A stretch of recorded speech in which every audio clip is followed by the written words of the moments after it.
Bonjour à tous. Alors, moi je m'appelle Antoine et je fais partie de la communauté engineering chez Alan. Du coup, ça fait quelques mois que je travaille ici. Et moi je me suis concentré depuis mon arrivée surtout sur des problématiques front-end. Donc beaucoup de JavaScript forcément. On a une stack en React, hein, comme on disait tout à l'heure. Et je me suis surtout concentré sur la partie landing page en fait. Donc on a fait une refonte complète des landing pages à la suite d'un rebranding en fait. Donc, avant on avait une marmotte, je ne sais pas si vous voyez dans mon dos, et puis maintenant la marmotte a un petit peu évolué. Et voilà. Et du coup, aujourd'hui moi je vais surtout vous parler de Webpack, et notamment de comment on a été amené à créer un loader Webpack custom pour intégrer des animations Lottie. Alors, les animations Lottie, je ne sais pas si vous connaissez, donc ça c'est un exemple d'animation. Hein. C'est un format qui a été créé par Airbnb il y a 2 ans, en 2017. Et c'est un format en fait, qui permet à des designers de créer des animations sur un logiciel d'animation, genre After Effects par exemple. Et avec un petit plugin qui est fourni par Airbnb, ça va leur permettre d'exporter en fait, cette animation au format JSON. Donc plutôt que d'avoir un GIF ou avoir un MPEG ou quelque chose comme ça, on va avoir un JSON. Et le JSON, qu'est-ce qu'il va contenir? Il va contenir tout un tas d'assets, en fait. Donc ça va être soit des assets SVG qui vont être décrits directement dans le JSON, soit des images, en fait, qui vont être pointées relativement par rapport à ce fichier-là. Et du coup, et en plus de ça, donc il y a les assets, et puis il y a tout un tas d'informations, d'animations, et donc ça fait vraiment un fichier un peu all-in-one, à part les images, qui permet d'afficher des animations dans votre application. Et du coup, Airbnb fournit un petit framework, Lottie Web, qui permet d'intégrer les animations dans une application web, mais ils fournissent aussi des frameworks sur iOS, sur Android, sur React Native aussi. Et du coup, comment on a été amené à utiliser ce truc-là? Du coup, en fait, on était en train d'itérer sur nos landing pages et on avait envie de rendre le site un petit peu plus punchy. Et on avait toute une section en fait, qui décrivait les avantages d'Alan, les avantages de l'assurance. Et à chaque fois, on avait des petits assets complètement statiques. Et on voulait rendre la page un petit peu plus jolie, un petit peu plus dynamique, un petit peu plus animée. Donc on a décidé d'intégrer des animations. Et l'équipe de design qui travaillait là-dessus nous a fourni des petites animations au format Lottie. Donc cette animation-là, c'est un exemple des animations qu'ils nous ont fournies. Donc moi, je ne connaissais pas ce format-là à ce moment-là. Du coup, j'étais un petit peu méfiant. Je me suis dit, c'est quoi l'avantage en fait, par rapport à un fichier MPEG qui est peut-être plus gros, mais qui va être streamé. Est-ce que JSON va être très gros? Surtout que là, on avait une animation qui ressemblait plus à une vidéo qu'à quelque chose qu'on voulait vraiment contrôler. Mais bon, on s'est dit, on a demandé quand même d'avoir les assets, les animations en MPEG pour pouvoir comparer. Et on a essayé d'intégrer le format Lottie pour voir. Et du coup, on a intégré la première animation, et assez vite, on s'est rendu compte qu'il y avait des avantages assez bons pour Lottie, des bons arguments.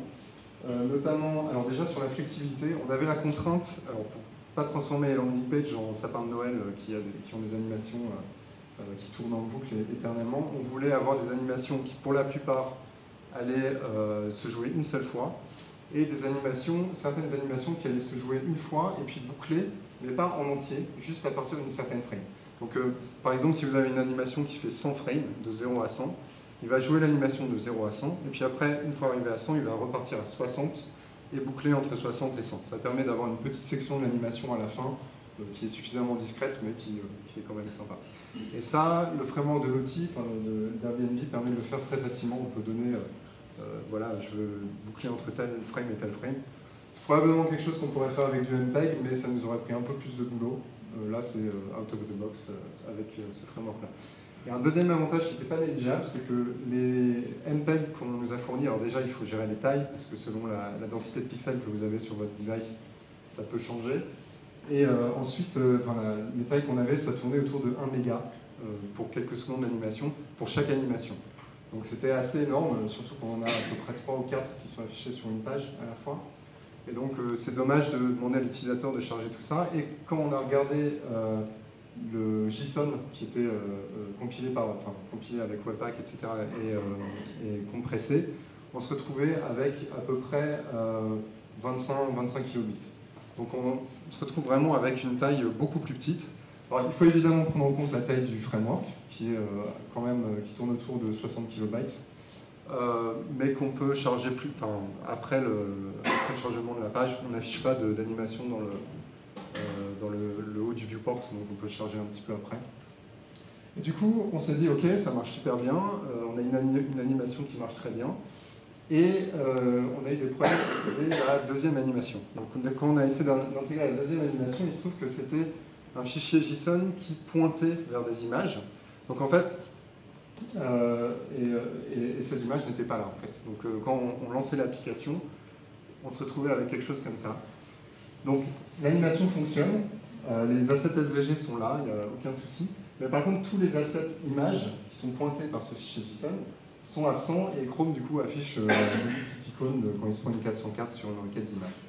Donc pour comprendre exactement ce qui s'est passé, on va regarder un petit peu comment on intègre, comment on utilise en fait le fichier JSON qui est donné par les designers et comment on l'utilise dans l'application. Donc nous on utilise un petit wrapper en fait du framework d'Airbnb qui s'appelle React Lottie, qui expose juste un composant comme ça, Lottie, qu'on peut render ici, et il a besoin juste d'animation data. En gros, c'est un objet, c'est l'objet en fait qui est exporté par le JSON. Donc on le retrouve dans le JSON.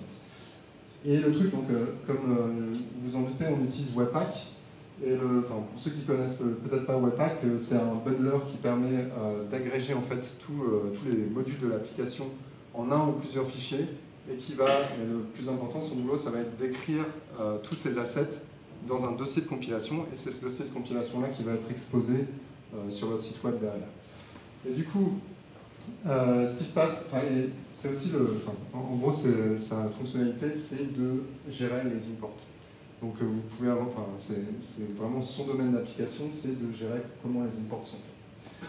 Et du coup, si on regarde un petit peu ce qu'il y a dans ce fichier MyAnimationJSON, juste un détail. Le truc, c'est que Webpack il ne connaît que JavaScript et le JSON pur, en fait.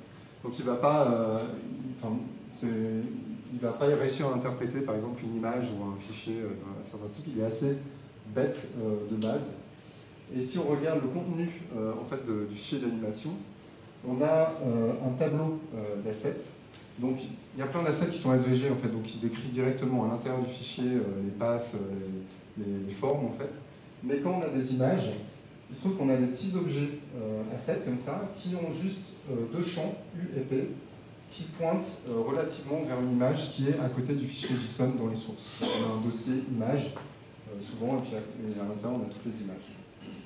Et du coup, quand Webpack il tombe sur ce fichier-là, il va juste l'interpréter comme un JSON normal, et ces strings-là, il ne va pas du tout comprendre qu'elles ont quelque chose de spécial et qu'il va falloir prendre les images et les mettre dans le dossier de compilation. Et au final, c'est pour ça que le browser n'arrive pas à les charger, elles ne sont juste pas compilées, elles ne sont pas disponibles sur le serveur. Donc voilà. Et quand on est confronté à un type de fichier en fait, que Webpack ne comprend pas de base, on va toujours faire appel à ce qu'on appelle un loader Webpack. Donc si vous avez déjà utilisé Webpack, vous connaissez forcément. C'est quelque chose qu'on va rajouter dans la configuration. Donc vous avez votre Webpack config ici. Et vous allez avoir des règles, et vous allez pouvoir dire pour un fichier qui match une certaine règle, donc par exemple un point PNG ou un point something, vous allez utiliser un certain type de loader. Et un loader, qu'est-ce que c'est? C'est juste une fonction. Donc en général, on va chercher un loader sur Internet, on l'utilise un petit peu comme une boîte noire, mais si on regarde un petit peu comment c'est fait à l'intérieur, c'est uniquement une fonction, et cette fonction elle va servir d'intermédiaire entre Webpack et le type de fichier qu'il ne connaît pas. Donc là, c'est à peu près comme ça que c'est implémenté. Vous avez juste un petit module qui exporte une fonction. Elle va prendre en entrée des datas. Donc en fait, c'est le Webpack qui va quand même lire le contenu du fichier qu'on essaye d'importer, et il va le donner à la fonction sous la forme de soit une string si c'est un format plain text, ou un JSON, ou peu importe. Donc même si c'est un JSON, il va donner une string. Ou si c'est une image, par exemple, il va donner un buffer de binaire en fait. Et du coup, le loader, il va utiliser ses sources, il va les transformer, il va faire ce qu'il veut avec. Et à la fin, il va retourner à Webpack quelque chose que Webpack peut comprendre. Donc ça reste une string, ça va être une string de JavaScript ou de JSON que Webpack va pouvoir interpréter. Et en fait, on retourne quelque chose que Webpack pourrait trouver dans un fichier. Donc quand il lit un fichier, il trouve une string de JavaScript, par exemple. Et là, on va lui donner exactement la même chose. Et du coup, un exemple qui est assez connu de loader Webpack, c'est FileLoader. Donc si vous avez déjà essayé d'intégrer des images dans une application qui utilisait Webpack, vous l'avez forcément utilisé. Et du coup, ce que fait FileLoader, donc on lui dit, pour tous les fichiers qui matchent le .png, par exemple, tu vas utiliser FileLoader. Et donc, Webpack, quand il trouve un .png, il prend le contenu, il le donne à FileLoader, et FileLoader, ce qu'il va faire, c'est qu'il va prendre le contenu, il va l'écrire dans le dossier de compilation, il va dire à Webpack, ok, ça, crée-moi un fichier dans le dossier de compilation qui a tel nom, avec ce contenu-là, donc Webpack va l'écrire, et il va calculer une URL, en fait, il va prévoir l'URL sur laquelle sera exposé le fichier une fois dans le dossier de compilation, et il va retourner à Webpack un module qui exporte cette URL. Alors du coup, quand vous faites import mon image from quelque chose.png, dans mon image, vous allez avoir une URL que vous allez pouvoir donner à une balise IMG qui va se charger après de charger ça sur le network. Et du coup, ce que nous, on veut, c'est un truc un peu similaire. On voudrait donner plus d'intelligence à Webpack pour qu'ils comprennent que nos fichiers JSON pointent vers des images et qu'on veut les mettre dans le dossier de compilation. Et du coup, c'est ce qu'on va faire tout de suite. Alors, je vais poser le micro 5 minutes, vous m'entendez tous? Ça va? Donc ici, j'ai une petite application qui ressemble à peu près à ce qu'on avait dans les landings. Donc on a un module, on a une application web ici qui contient juste un composant, merci, qui contient juste un composant qui est ici. Donc on a le composant app, c'est un composant React qu'on monte dans le DOM normalement, et on importe le composant Lottie ici que je vous ai montré tout à l'heure, et on lui donne des animation data qu'on a chargé depuis un fichier d'animation qui s'appelle livy.json. Et du coup, là, actuellement, dans mon Webpack, j'ai juste quelque chose qui interprète mon TypeScript. Mais à part ça, il n'a aucun moyen de comprendre un petit peu ce que fait le JSON. Et si je lance mon yarn start, toc, je vais lancer un petit dev server, je vais pouvoir y accéder. Et une fois que Webpack aura compilé, toc, ce qu'on voit, c'est l'animation qui est cassée que je vous montrais tout à l'heure. Et si on va dans le network, on peut comprendre un petit peu plus. Hop. Là, ce qu'on voit, c'est qu'on a des 404 sur toutes les images. Qui sont, en fait, le framework de Lottie va essayer d'aller chercher les images sur le réseau comme le ferait une balise IMG. Et il se prend une 404. Il essaye de les charger sur un /image / un nom d'image.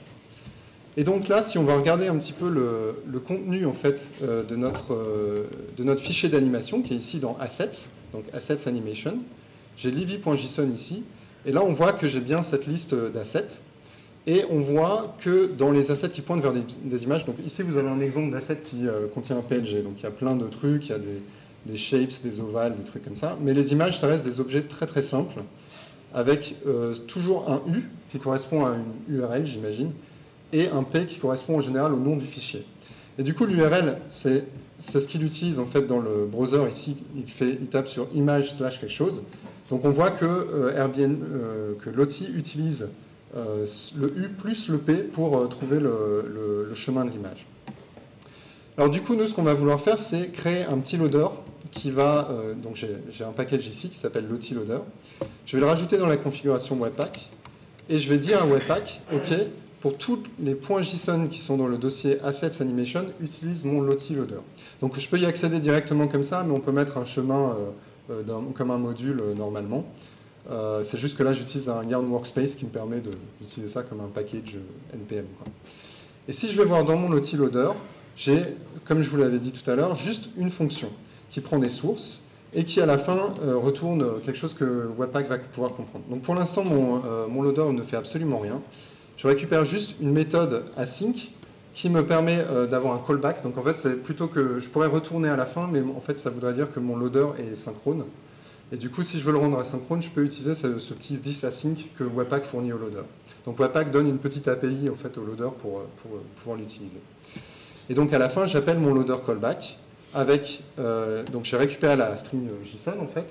je l'ai parsé, je l'ai mis dans un objet new.json, que je retourne à la fin en le stringifiant. Donc en fait, là, je fais juste une copie du truc, je ne fais rien du tout. Mais ce que je vais vouloir faire, c'est d'abord, je vais vouloir mettre à jour. Il faut savoir que mon application, elle est montée sur slash. Donc le dossier de compilation où tous les assets de Webpack sont sur le slash. Donc ici, on voit que les images, il essaye de les trouver dans un slash image. Donc déjà, je vais vouloir boucler sur tous les assets et mapper en fait les assets dans une nouvelle version qui pointe sur le slash au lieu de image. Donc je vais faire ça tout de suite. Donc je vais prendre le new.json ici. J'ai mon point assets dedans et je vais pouvoir faire... ouais, pardon. Tout le monde voit en fait, c'est assez gros. Ça va? Ok, donc new.json.assets.map. Et donc je vais pouvoir agir en fait sur tous les assets. Donc ici je prends un asset. Par défaut, ça peut être un asset SVG, donc je vais le retourner. Donc return asset.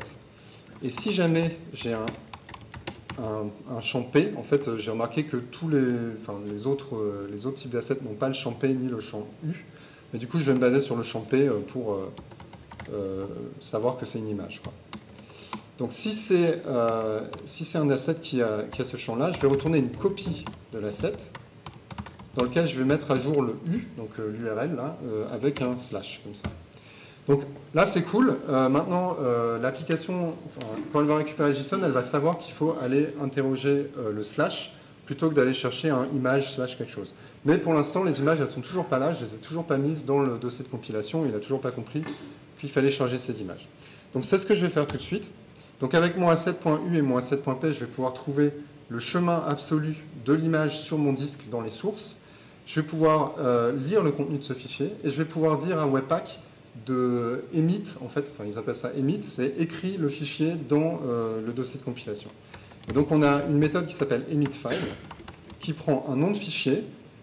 Ici je vais garder le même nom, je vais garder le nom de l'image, en fait je ne vais pas m'embêter, et qui prend un contenu de fichier qu'on va vouloir écrire. Donc mon file content ici, ça va être le contenu du fichier image que je vais aller chercher. Donc pour aller le chercher, en fait là je suis dans un loader, je ne sais pas où je suis dans le disque, j'ai aucun moyen de vraiment le savoir, mais Webpack me donne sur le this.context l'adresse absolue du fichier qui est en train d'être importé, donc mon fichier animation livy.json. Donc j'ai le this.context, c'est le chemin. Et à partir de ça, je vais vouloir construire un chemin absolu. Et j'ai une méthode qui s'appelle this.resolve, qui est aussi donnée par Webpack, qui me permet de donner un chemin et puis un chemin relatif pour avoir un chemin complet sans m'embêter sur la string des chemins. Donc je vais construire cette string ici, comme ça, tac, et je vais rajouter le asset.u. Je ne vais pas mettre de slash parce qu'il y a déjà un slash dans l'image ici. Et je vais rajouter asset.p. Donc ça doit me retourner. Donc ça, c'est une méthode qui est asynchrone en fait. Donc normalement, elle va prendre en dernier paramètre un callback ici qui va avoir une erreur et puis un résultat. Mais je vais transformer ça en promise. Je ne sais pas si vous connaissez, il y a une méthode qui est exposée, enfin c'est natif en Node, qui s'appelle Promisify et qui permet de transformer les anciennes méthodes, les méthodes classiques avec un callback asynchrone, en méthode qui retourne une promise et qui reject avec l'erreur si on a une. Donc je vais transformer ça en Promisify. Hop. Ouais, pardon. Et du coup, ça va me retourner une promise. Donc je vais avoir le file path égale await promisify. Donc là, j'ai utilisé un await. Et du coup, pour pouvoir l'utiliser, il faut que je rende cette méthode async. OK? Donc là, maintenant, j'ai le file path. Je vais pouvoir aller assez facilement lire le contenu du fichier avec fs, donc le file system. Donc, je vais juste faire const file content égale fs.readFileSync avec mon file path. OK. Alors du coup, là, on est presque bon. On a bien récupéré le chemin du fichier à partir de thisResolve, le contexte, le chemin relatif vers l'image. On a le file content qu'on a lu à partir du file path. Et on a demandé à Webpack d'émit ce fichier. Alors il me reste juste une dernière chose à faire. Là, vous voyez, j'ai un tableau qui map et je lui donne une méthode async ici. quand on donne une méthode async à un map, en fait, on ne va pas récupérer un tableau d'assets, mais on va récupérer un tableau de promises qui résolvent avec les assets. Du coup, quand on a un tableau de promises, on peut utiliser une méthode qui s'appelle promise.all et qui permet d'obtenir une grosse promise, en fait, qui va résolver avec un tableau d'assets. Et ça, je vais pouvoir aussi le await. Alors, et ça, c'était déjà async. Alors maintenant, on devrait être bon. J'espère que je ne me suis pas trompé.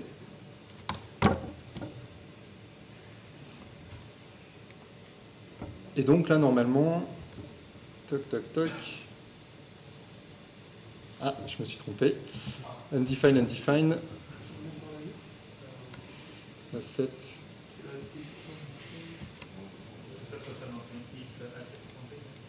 Ah ouais, exact. Bien vu. Merci. Hop. Très bien vu. Point all. OK. Voilà.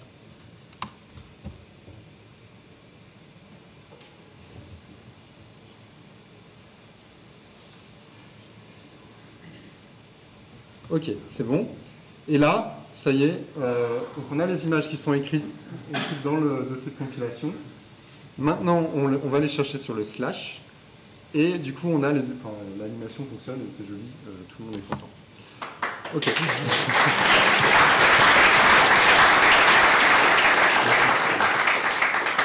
Alors du coup, j'ai simplifié plusieurs trucs dans la démo. La première chose, c'est évidemment que, je ne sais pas si vous avez remarqué, mais j'ai importé avec un import normal mon asset JSON. Ce qui n'est pas terrible parce que dès que j'ai plusieurs animations, en fait, et même si j'ai plusieurs pages qui affichent des animations différentes, ça veut dire que tout va être dans le même bundle et ça va faire grossir mon bundle de manière ridicule.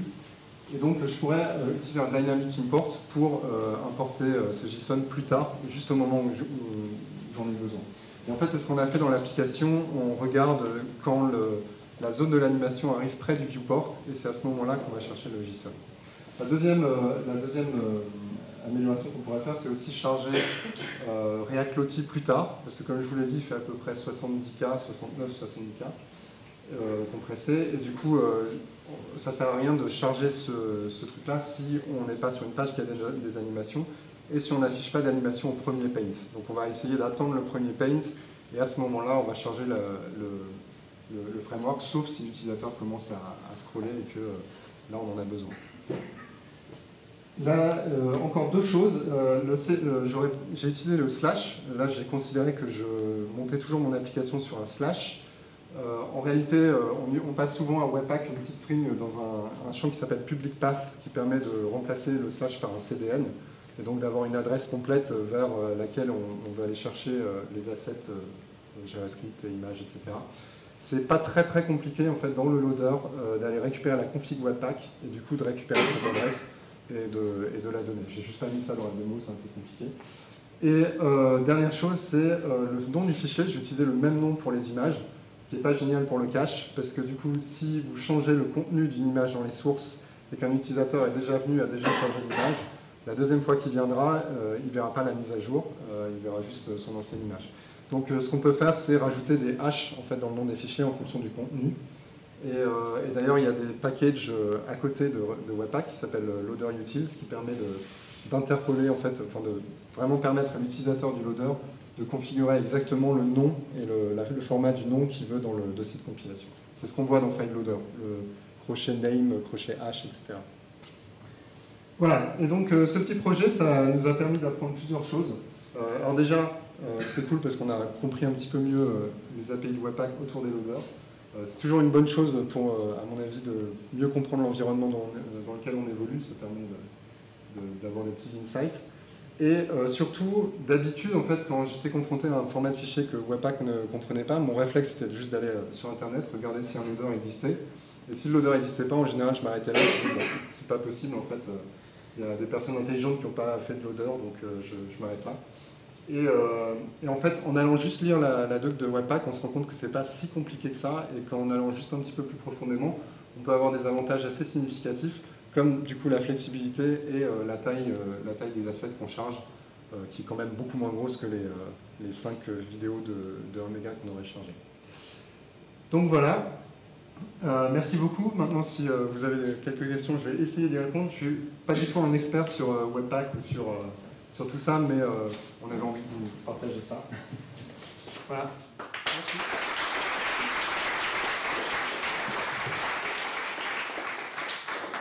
Bravo pour la prise de risque de faire une démonstration en live. Ouais, ça a été possible.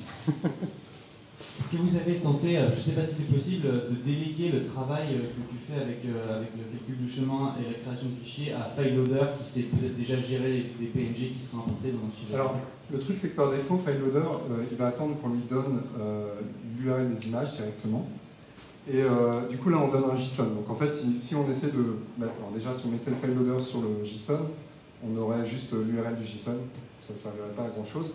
Mais on pourrait effectivement utiliser FileLoader dans l'application et boucler, enfin déjà connaître par avance toutes les images qui sont chargées dans une animation. Donc ça nous impose un petit peu de connaître l'animation qu'on utilise dans le code et d'utiliser un FileLoader et puis après de faire ce que j'ai fait là, la map sur l'objet JSON et de remplacer les URL avec ce qu'on veut et avec le nom du fichier s'il est sur un CDN ou quelque chose comme ça.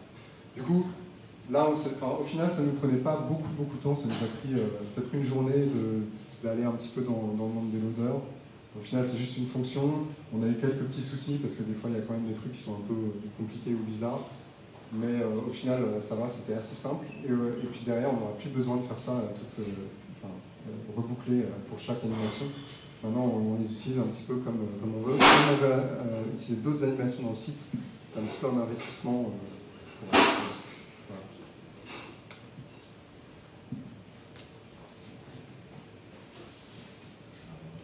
Merci pour ton présentation. Moi, la question que je me posais, au final, c'était plus au niveau de la recherche dans la doc de Webpack, parce que je sais qu'elle est assez fournie, et je pense qu'il est facile de trouver les informations que vous avez besoin. Ça va, c'est pas trop compliqué. Il y a beaucoup d'infos sur comment utiliser Webpack de manière normale. Il y a beaucoup de petits documents qui expliquent des sortes de recettes, un peu comment faire ça, comment faire ça. Mais il y a un endroit où ils parlent de l'API. Et il y a vraiment beaucoup d'infos qui sont assez claires en fait, et qui expliquent vraiment comment écrire un loader. Il y a certaines choses qui manquent. Enfin, dans cette section-là, vous avez juste un truc, écrire un loader. Il y a certains trucs qui ne sont pas super clairs toujours, et il faut chercher un petit peu autour sur le web. Mais ce n'est pas dramatiquement compliqué. Et en réalité, il y a beaucoup de loaders qui ont été écrits déjà. Et vous pouvez aller voir le code source de FileLoader par exemple, et ce n'est pas très compliqué. C'est compliqué parce qu'il gère beaucoup de cas. Ils permettent de configurer aussi vraiment comme on veut. Mais au final, ça reste toujours cette fonction. En général, il y a un seul fichier dans les loaders. Donc c'est pas inaccessible, quoi. Et donc ouais, n'hésitez pas à aller voir les sources. Et puis la doc de Webpack, elle donne quand même une bonne introduction.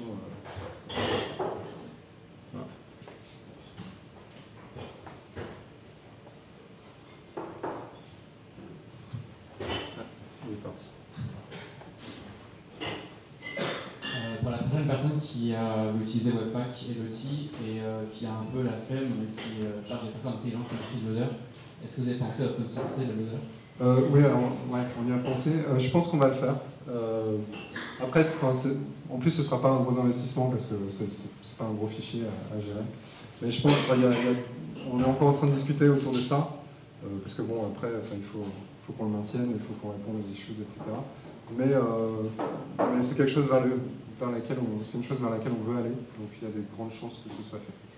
On préviendra peut-être React, le meetup si on le fait. Et c'est un peu lié à cette question, à cette réponse-là. Comment t'expliques que ça n'a pas été fait jusque-là? En fait, c'est l'usage de l'outil initial, je n'ai pas trop compris. En fait, c'est pas utilisé sur le web. Alors, ça a l'air de commencer à être pas mal utilisé, mais je suis allé sur un site qui donne des assets gratos, l'outil.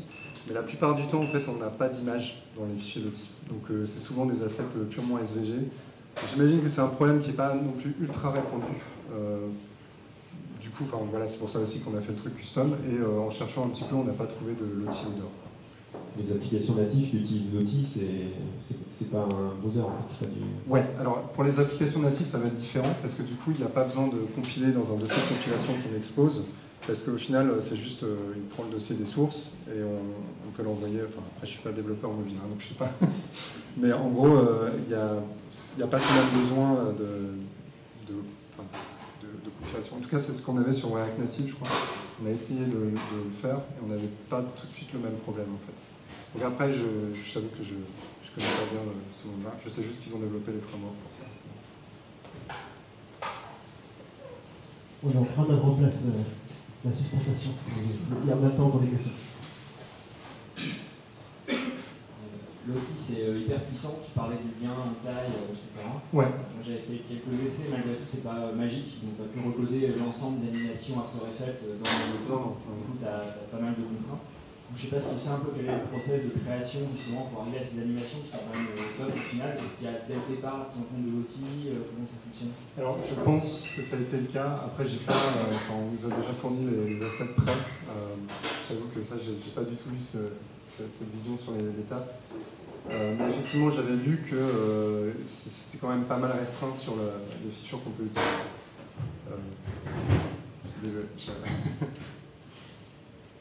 Y a-t-il d'autres questions? Par là.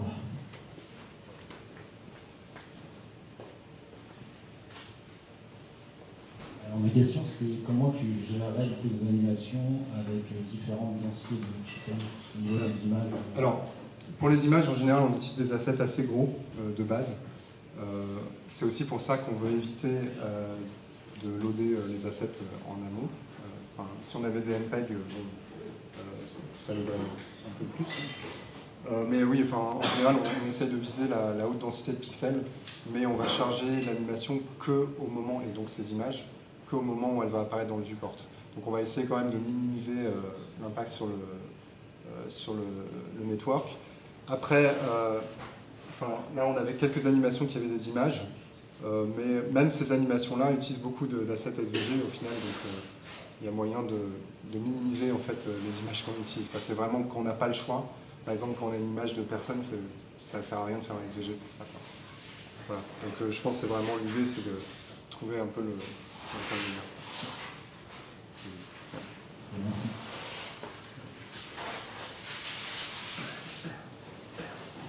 Last tour. D'autres questions? Going once, twice. Bon, eh bien, merci beaucoup à tous. Je vais juste rajouter une dernière chose, évidemment. Ah oui, c'est marqué. On recrute. Comme vous pouvez voir, on fait de belles choses chez Alan. Donc si vous aussi, vous voulez faire de belles choses, venez nous parler, on embauche à tous les bras. Voilà. Merci beaucoup. Merci.